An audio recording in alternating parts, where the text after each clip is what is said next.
অনলাইনের মাধ্যমে আমার অ্যাপ্লিকেশন সাবমিট করেছিলাম। পরিদর্শনের পরপরই তারপরে সময় আসে সেই সাথে আমি সাভার উপজেলার 12টি ইউনিয়ন এবং পৌরসভা সহ বিভিন্ন অঞ্চলে ঘুরে ঘুরে আমি দেখি আমার যে গণজোয়ার, আমার যে মানুষ আমাকে সাপোর্ট দিয়েছে, মানুষ আমাকে জয় করেছে, সেই জন্য আজকে আপনাদের এই যে যারা আপনার শ্রমিক ফেডারেশন যারা রয়েছেন তারা আমি মনে করি সেই গণজোয়ারেই আজকে আপনারা আমাকে আমন্ত্রণ জানিয়েছেন এবং আপনারা আমার নির্বাচন করবেন সেই আশা ব্যক্ত করছি। এবং অবশ্যই অবশ্যই আপনারা যদি আমাকে ভালো সাপোর্ট দিয়ে যদি আমাকে জয়যুক্ত করেন, ইনশাআল্লাহ কথা দিচ্ছি আমি যতদিন এই সাভার উপজেলায় থাকবো আপনাদের পাশে সহযোগিতা করবো সবসময় ইনশাআল্লাহ।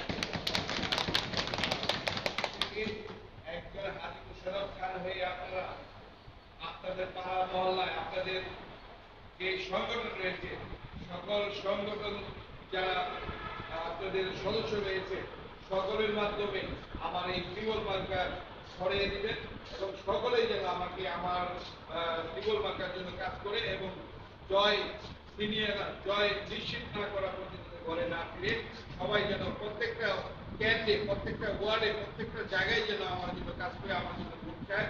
আমি সকলের সুস্বাস্থ্য কামনা করব ইনশাআল্লাহ। এই সাভারে আপনারা জানেন যে সাভার উপজেলায় একজন শ্রমিক বান্ধব মানুষ উপজেলা চেয়ারম্যান বিনা ভোটে নির্বাচিত হয়েছেন এবং বিনা প্রতিদ্বন্দ্বিতায় নির্বাচিত হয়েছে।